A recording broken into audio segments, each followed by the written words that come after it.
Welcome back to Oddpout. I don't know if you guys do this, but I have activated price alerts on Chrono24 to let me know when a specific model falls under a certain price point. And I woke up this morning to an email from Chrono saying that there's a Glashutte CQ that is currently selling for 7,500 Canadian dollars, which is crazy to me because I remember looking at this watch 2 years ago, or maybe it was 3 years ago when it first came out. There was a Watch Time magazine that featured it. And I remember thinking, wow, this is the coolest vintage looking dive watch that doesn't look like a Submariner. And those are very hard to find because everything is a homage of the Submariner these days.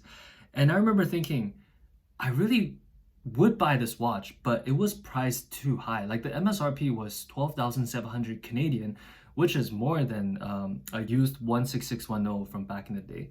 So it didn't make sense to me then, but now this price, like $7,500 for a Glashutte that is under 3 years old, German-made ceramic bezel, very vintage inspired dial that I see in a lot of European watches from back in the day. I remember, I think Stowa used to have a watch like that, along with a lot of different brands that kind of played into that aesthetic. So in a sense, this dial configuration is a little bit like the Pilot's watch that, for example, IWC can't claim they own it.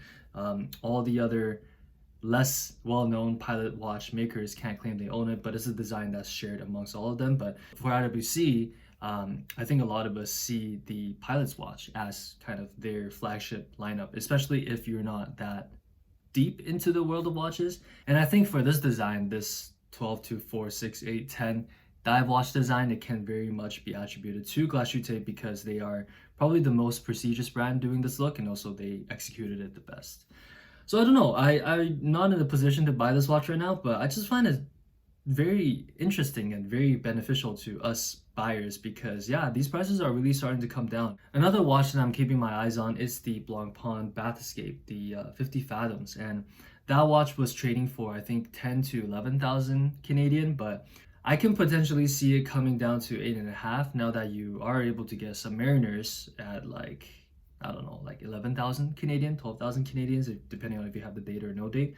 And I do understand that these, German watches with the Glashutte and also Blancpain, which is a more prestigious haute horology, if you will, maker, that they should command a higher price than the Submariner. But unfortunately, most of the watch buying public aren't watch people. They just buy the brand. So yeah, I think it's great news that these more prestigious brands are starting to come down in price. And I don't know, maybe a year down the road, maybe sooner or later, I might decide to pick up one of these things for myself.